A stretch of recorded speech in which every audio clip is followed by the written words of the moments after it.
Dubai মার্কিন দূতাবাসে ইরানি drone হামলা, তেহরানে নিহতের সংখ্যা হাজার ছাড়িয়ে। খামেনির ছেলে মুস্তাফা দেশটির সর্বোচ্চ নেতা।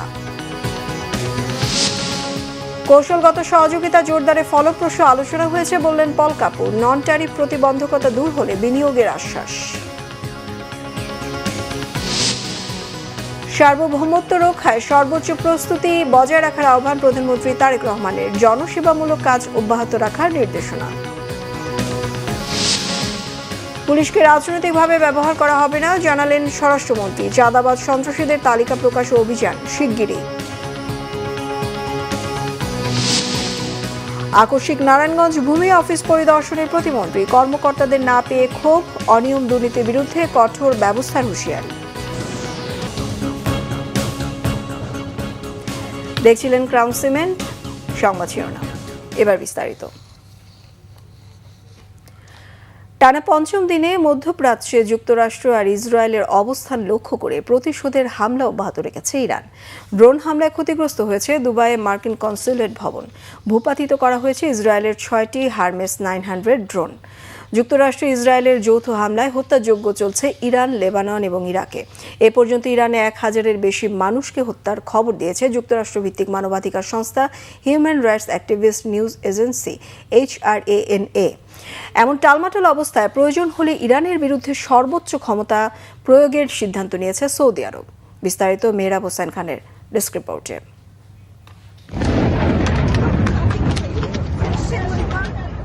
আরব আমিরাতের দুবাইয়ে মার্কিন কনস্যুলেটে হামলা, মুহূর্তেই থমকে যায় আলো ঝলমলে নগরীর ব্যস্ততা। শুরু হয় পথচারীদের ছোটাছুটি, ছড়িয়ে পড়ে আতঙ্ক। 2 দিনের মধ্যে মধ্যপ্রাচ্যে তৃতীয় কোনো মার্কিন দূতাবাসে হামলা এটি। স্থানীয় কর্তৃপক্ষ বলছে ইরানের 2টি শাহেদ ড্রোন আঘাত এনেছে। এমন অবস্থায় সৌদি আরব, বাহরাইন, কাতার, জর্ডান সহ মধ্যপ্রাচ্যের 14টি দেশ থেকে মার্কিন নাগরিকদের নিরাপদে সরে যাওয়ার আহ্বানে হুলস্থুল পড়ে গেছে বিমানবন্দরগুলোতে। এতে 4 দিনে অন্তত 9000 মার্কিনই মধ্যপ্রাচ্য ছেড়েছে বলে জানিয়েছেন মার্কিন পররাষ্ট্রমন্ত্রী মার্কো রুবিও। 28 ফেব্রুয়ারি আক্রান্ত হওয়ার পর থেকে মধ্যপ্রাচ্যে মার্কিন ঘাঁটি আর পুরানো শত্রু ইসরায়েলের বিভিন্ন শহরে এভাবে মিসাইল হামলা অব্যাহত রেখেছে ইরান। হামলা হয়েছে মধ্যপ্রাচ্যে যুক্তরাষ্ট্রের সবচেয়ে বড় সামরিক অবস্থান কাতারের আল উদেইদ বিমান ঘাঁটিতে। ইরানের ব্যালিস্টিক মিসাইল হামলার তথ্য স্বীকার করেছে কাতারের প্রতিরক্ষা মন্ত্রণালয়। কুয়েত আর বাহরাইন লক্ষ্য করেও নিয়মিত ড্রোন ও ক্ষেপণাস্ত্র হামলা জারি রেখেছে ইরান। আহভেজ, খামানে আর তাবরিজ এলাকায় ইসরায়েলের 6টি হারমেস 900 ড্রোন ধ্বংসের দাবি করেছে তেহরান। ঘোলাটে পরিস্থিতিতে ইরানের বিরুদ্ধে ব্যবস্থা নিতে মিত্র দেশগুলো উদ্যোগ নিলে সর্বোচ্চ সক্ষমতা কাজে লাগানোর সিদ্ধান্ত নিয়েছে সৌদি আরবের মন্ত্রিসভা। সৌদি প্রেস এজেন্সির খবরে বলা হয়েছে, মন্ত্রিসভার বৈঠকে দেশের নিরাপত্তা ও বাসিন্দাদের সুরক্ষার বিষয়টি সর্বোচ্চ গুরুত্ব দিয়ে আলোচনা হয়েছে। 4 দিনে ইরানে অন্তত 2000 অবস্থানে হামলার খবর দিয়েছে মার্কিন বাহিনীর সেন্ট্রাল কমান্ড সেনকম। দাবি করা হয়েছে ইরানের মিসাইল হামলার সক্ষমতা অনেকাংশেই ক্ষয় হয়েছে। এছাড়া ইরানে অন্তত 17টি জাহাজ ও সাবমেরিন ধ্বংসের দাবি করেছে মার্কিন বাহিনী। ইরাকের পশ্চিমাঞ্চলে ইরানপন্থী সশস্ত্র গোষ্ঠী কাতাইব হিজবুল্লাহর অবস্থানেও হামলা হয়েছে। 4 দিনে ইরানে 1000-এর বেশি মানুষকে হত্যার তথ্য জানিয়েছে যুক্তরাষ্ট্রভিত্তিক মানবাধিকার সংস্থা HRANA। ক্ষেপণাস্ত্র হামলায় ধসিয়ে দেয়া হয়েছে ইরানের কোম শহরে বিশেষজ্ঞ পরিষদ অ্যাসেম্বলি অব লিডারশিপ এক্সপার্টসের ভবন। যে বিশেষজ্ঞ পরিষদের সিদ্ধান্তে নির্বাচিত হয় ইরানের সর্বোচ্চ ধর্মীয় নেতা। এই হামলার দিনই নতুন নেতা মোস্তফা খামেনির নাম ঘোষণা করা হয়। যদিও ঘোষণার ঘণ্টাখানেক আগে মার্কিন প্রেসিডেন্ট ডোনাল্ড ট্রাম্প দাবি করেছিলেন ইরানের সম্ভাব্য সর্বোচ্চ নেতা সম্ভবত বিমান হামলায় নিহত হয়েছেন। এইদিকে দেশ আর জনগণের সুরক্ষা চাইলে হিজবুল্লাহর সাথে সম্পর্ক ছেদ করে ব্যবস্থা গ্রহণের জন্য লেবাননের সরকারের প্রতি আহ্বান জানিয়েছেন ইসরায়েলের প্রধানমন্ত্রী বেনিয়ামিন নেতানিয়াহু। এমন অবস্থায় হিজবুল্লাহ যোদ্ধাদের অবস্থানে হামলা জারি রেখেছে ইসরায়েলি বাহিনী। অব্যাহত আছে লেবাননের সীমান্ত এলাকায় স্থল অভিযান ও ভূখণ্ড দখলের অপতৎপরতা। মেহরাব হোসাইন খান, বাংলা ভিশন, নিউজ ডেস্ক। ইরানের সর্বোচ্চ ধর্মীয় নেতা হিসেবে মুস্তাফা খামেনিকে নির্বাচিত করেছে দেশটির বিশেষজ্ঞ পরিষদ assembly of leadership experts. Israel ও যুক্তরাষ্ট্রের হামলায় হত্যার শিকার আয়াতুল্লাহ আলী খামেনির দ্বিতীয় ছেলে মুস্তাফা। আলী খামেনিকে হত্যার 4 দিনের মাথায় সর্বোচ্চ ধর্মীয় নেতা হিসেবে মোস্তফার নাম ঘোষণা করল 28 জন আলেমকে নিয়ে গঠিত বিশেষজ্ঞ পরিষদ। 56 বছর বয়সী মোস্তফা খামেনি প্রভাবশালী ইসলামিক রেভলিউশনারি গার্ড কর্পসের সঙ্গে ঘনিষ্ঠ সম্পর্কের জন্য পরিচিত। চলনে বলনে আলী খামেনির ছাপ থাকলেও বাবার মতো জনপ্রিয়তা পাননি তিনি। পিতার সান্নিধ্যে থাকার কারণে ইরানের বেশ কিছু গুরুত্বপূর্ণ সিদ্ধান্তে জড়িত ছিলেন তিনি। যদিও গণতন্ত্র বাদ দিয়ে পরিবারতন্ত্র চালুর আশঙ্কা রোধে আগেই মোস্তফার সর্বোচ্চ নেতা হওয়ার সম্ভাবনা নাকচ করেছিলেন আলী খামেনি। সর্বোচ্চ ধর্মীয় নেতা নির্বাচনের তালিকায় রুহুল্লাহ খোমেনির নাতি হাসান খোমেনি আর রাজনৈতিক অঙ্গনের প্রভাবশালী 67 বছর বয়সী আলী রেজা আরাফির নামও আলোচনায় ছিল।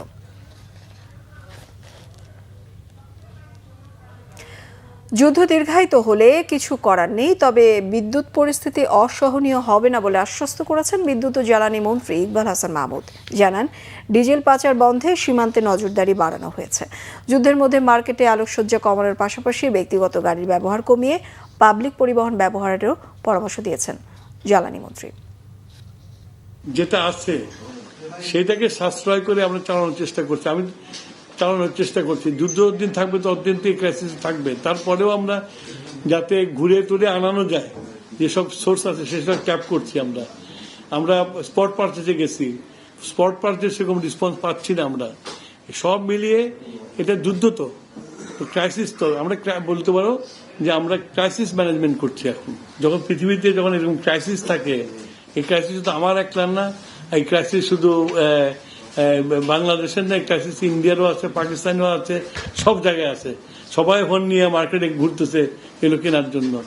তো অন্ধকারে যাবো না আলোতে থাকবো, এইটা কমেন্ট করা তো আমার জন্য সম্ভব না। আমরা চেষ্টা করছি যাতে কোনো ডিজাস্টার না হয়, সেটা চেষ্টা করছি।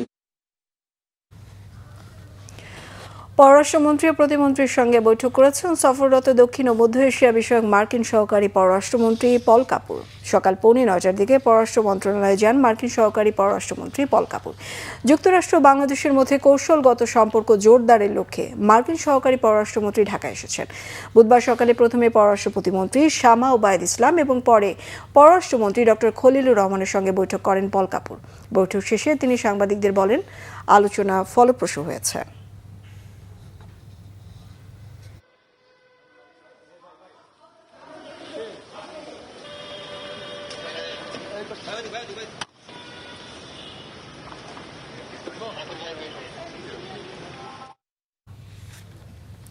দর্শক, এই মুহূর্তে পররাষ্ট্র মন্ত্রণালয়ে রয়েছেন আমাদের বিশেষ প্রতিনিধি ইমরুল কায়েস, যুক্ত হচ্ছে তার সঙ্গে। কায়েস, বৈঠকের বিষয়ে বিস্তারিত জানাবেন।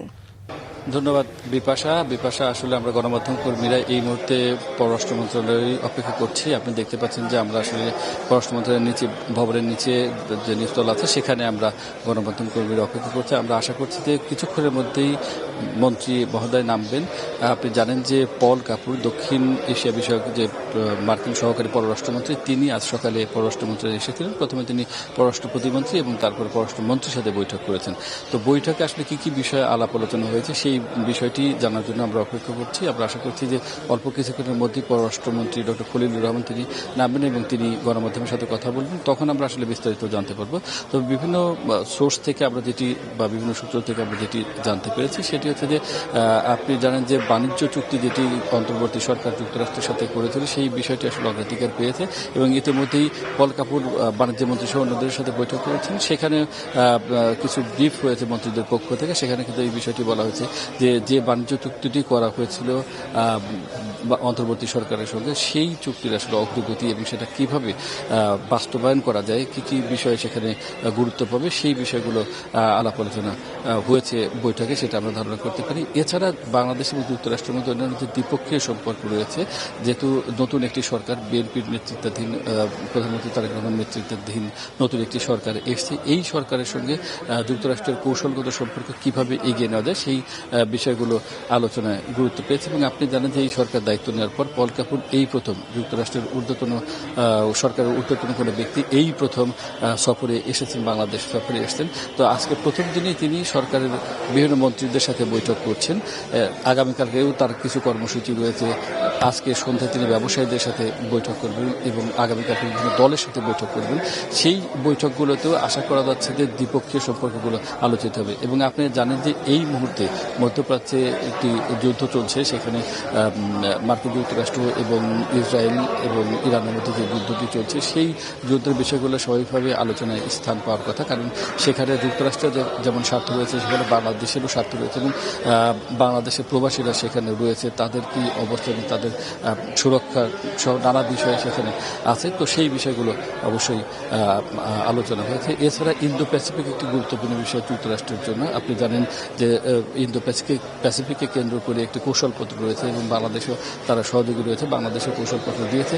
সেই বিষয়গুলো আলোচনায় স্থান পেয়েছে। এছাড়া ভিসা নিয়ে এক ধরনের জটিলতা রয়েছে। আপনি জানেন যে ভিসার ক্ষেত্রে নতুন কিছু বিধিনিষেধ আরোপ করেছে যুক্তরাষ্ট্র, সেখানে ব্যবসায়ীদেরও যাওয়ার ক্ষেত্রে কিছু বিধিনিষেধ রয়েছে। তো সেই বিষয়গুলো স্বাভাবিকভাবে আলোচনায় এসেছে। এছাড়াও বাইলেটারাল অন্যান্য যে বিষয়গুলো রয়েছে, ব্যবসা বাণিজ্য সহ অন্যান্য গুরুত্বপূর্ণ বিষয়গুলো এই বৈঠকগুলোতে আলোচনা হচ্ছে। তো মোটামুটি এই ছিল খবর। আমি আশা করছি যে পররাষ্ট্রমন্ত্রী নিচে যখন নামবেন তখন আসলে আমরা জানাতে পারবো যে কি কি বিষয়ে আলোচনা হচ্ছে। জি কায়েস, ধন্যবাদ আপনাকে। দর্শক, পররাষ্ট্র মন্ত্রণালয় থেকে যুক্ত ছিলেন সহকর্মী ইমরুল কায়েস। এদিকে বাণিজ্যমন্ত্রী খন্দকার আব্দুল মুক্তাদিরের সঙ্গে সৌজন্য সাক্ষাৎ করেছেন মার্কিন সহকারী পররাষ্ট্রমন্ত্রী পল কাপুর। বৈঠক শেষে মন্ত্রী জানান, কিছু নন ট্যারিফ প্রতিবন্ধকতা দূর হলে যুক্তরাষ্ট্র বাংলাদেশে বিনিয়োগ করবে। মন্ত্রী জানান, দুদেশের বাণিজ্য চুক্তি নিয়ে সেভাবে আলোচনা হয়নি, তবে চুক্তি স্বাক্ষর হয়েছে। এর নানা আনুষ্ঠানিকতা আছে। চুক্তিতে এমন অনেক ধারা আছে যেগুলো নিয়ে দুদেশের বাণিজ্যিক সম্পর্ক আরও এগিয়ে নেওয়া সম্ভব।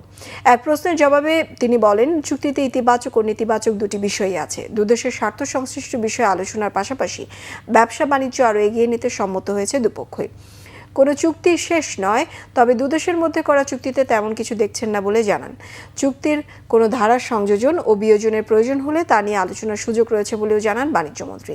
যুক্তরাষ্ট্র সুপ্রিম কোর্টে বাড়তি শুল্ক নিয়ে রায় দিয়েছে। এ অবস্থায় বাড়তি শুল্কের বিষয়টি এখনও চূড়ান্ত নয় বলে মন্তব্য করেন বাণিজ্যমন্ত্রী। আমেরিকান উচ্চ আদালতে ইমার্জেন্সি ইকোনমিক পাওয়ার অ্যাক্টের যে ধারায় ট্যারিফ ধার্য করা হয়েছিল, সেই ধারা এই ট্যারিফ ধার্য করাকে সমর্থন করে না বলার পরে পরিস্থিতিটা বিকাশমান, ইভলভিং। তো এই বিকাশমান পরিস্থিতি আমরা পর্যবেক্ষণ করছি। চুক্তি তো একটা হয়েছে, এখানে তো সিদ্ধান্তের কিছু নাই। এই চুক্তি তো মার্কিন যুক্তরাষ্ট্র এবং বাংলাদেশ দুই সরকারের মধ্যে চুক্তি হয়েছে, এটা তো রাষ্ট্রীয় চুক্তি। সুতরাং এই চুক্তিতে যদি আপনারা কোনো কিছু দেখেন, খারাপ দেখেন, সেটা আমাদের কাছে উত্থাপন করবেন। আমরাও দেখছি, আমাদের কাছে এখন পর্যন্ত সেরকম কিছু প্রতীয়মান হয় নাই।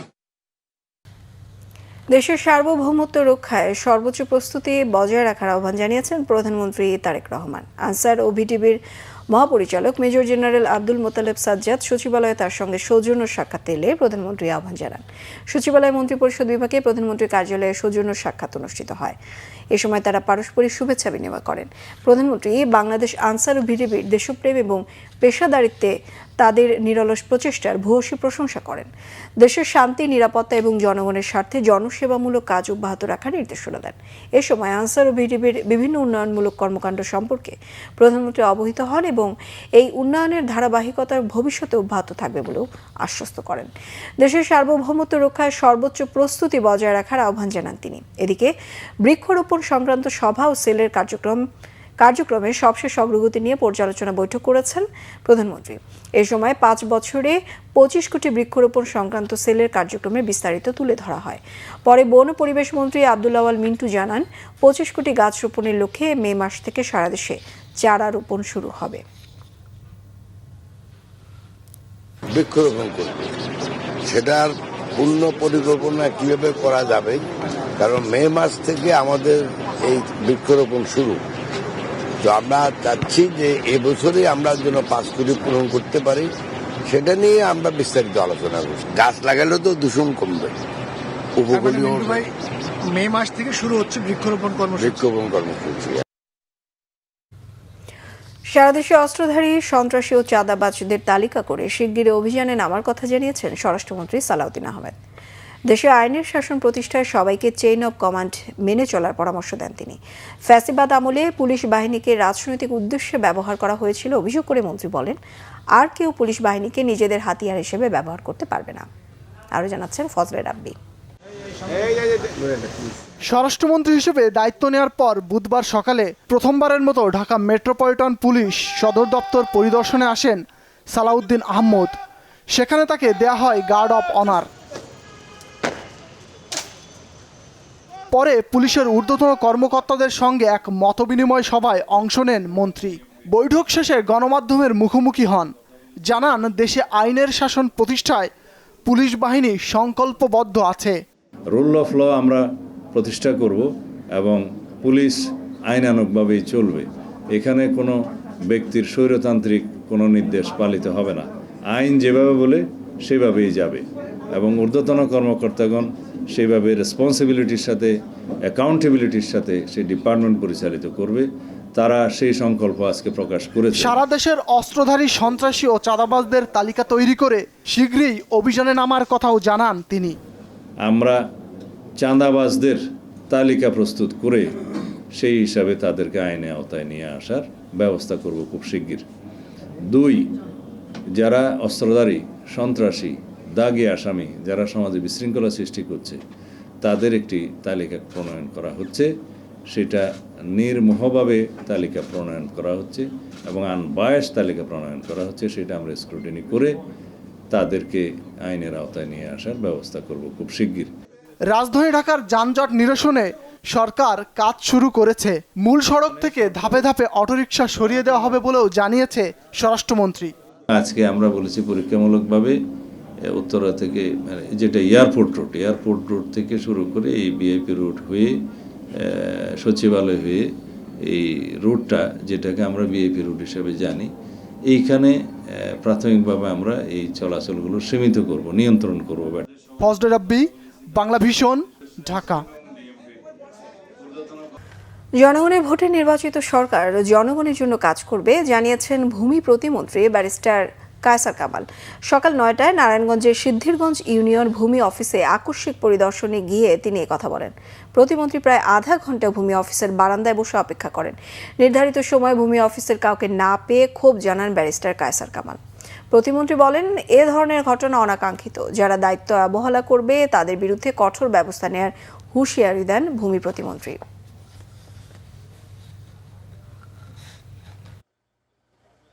আমাদের এই সরকার, বর্তমান সরকার জনগণ দ্বারা নির্বাচিত একটা সরকার, জনগণের সরকার। আমরা সারা বাংলাদেশের প্রত্যেকটা ভূমি অফিসকে নিয়ে প্রশ্নবিদ্ধ আছে। অনেকের অভাব, অভিযোগ, অনুযোগ অনেক কিছু আছে। অনেক বিষয় এখানে আছে। কারাপশনের এলিগেশনসটা তো 1 নম্বরে আছে। আশাহত হয়েছে বিকজ 9টার সময় অফিস খোলার কথা, 9:45টার সময় কর্মকর্তা 2 জন এসছেন। একজন এসছেন 9:10টা, আরেকজন 10টার পরে এসছেন। ইন্সপেকশন শুরু, যথাযথ কর্তৃপক্ষের মাধ্যমে বিধি অনুসারে ব্যবস্থা নেওয়া। চট্টগ্রামে সীতাকুণ্ডে 7 বছরের শিশু ইরা হত্যার ন্যায় বিচার নিশ্চিত করা হবে বলে জানিয়েছেন পার্বত্য চট্টগ্রাম বিষয়ক প্রতিমন্ত্রী ব্যারিস্টার মীর হেলাল। সকালে জিয়াউর রহমান ফাউন্ডেশনের পক্ষ থেকে শিশু ইরার পরিবারের সঙ্গে দেখা করতে যান। শিশুটির মা বাবাকে সমবেদনা জানানোর পাশাপাশি তাদের হাতে আর্থিক সহায়তা তুলে দেন। মঙ্গলবার সিসিটিভি ফুটেজ ও প্রযুক্তিগত সহায়তায় কুমিরা কাজীপাড়া এলাকা থেকে আসামি বাবু শেখকে গ্রেফতার করেছে পুলিশ। গত রবিবার চট্টগ্রামের সীতাকুণ্ড বোটানিক্যাল গার্ডেন ও ইকো পার্কের দুর্গম পাহাড়ি এলাকায় ছুরিকাঘাতে শ্বাসনালী অবস্থায় উদ্ধার করা হয় শিশু ইরাকে। চট্টগ্রাম মেডিকেলের আইসিইউতে চিকিৎসাধীন অবস্থায় মঙ্গলবার ভোরে তার মৃত্যু হয়। এটা আমাদের দায়িত্ব এই ধরনের অপরাধীকে দৃষ্টান্তমূলক শাস্তির আওতায় আনা এবং এই ধরনের ঘটনা যেন কেউ পুনরাবৃত্তি করতে সাহস না করে সেই ব্যবস্থাটা আমরা নেওয়ার চেষ্টা করি। সংবাদ শেষ করব ক্রাউন সিমের শিরোনামগুলো আরো একবার জানিয়ে।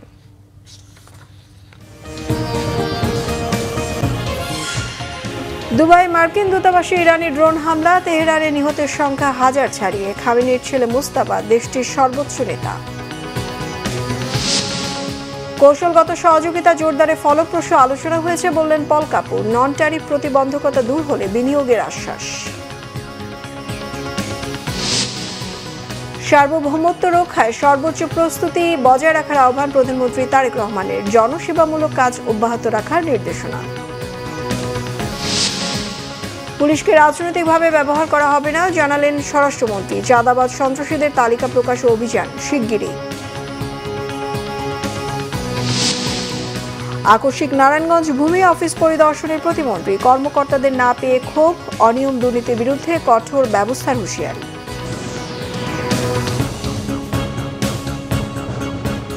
এই ছিল এখনকার মতো। পরের সংবাদ দেখার আমন্ত্রণ রইল। পরের সংবাদ বিকেল 4টায় দেখার আমন্ত্রণ রইল। এছাড়া বাংলাভিশন সংবাদ ও সংবাদ সংশ্লিষ্ট অনুষ্ঠান দেখতে ভিজিট করুন www.bbnews24.com ও facebook.com/banglavisionnews। সাবস্ক্রাইব করুন youtube.com/banglavisionnews। সঙ্গে থাকায় ধন্যবাদ সবাইকে।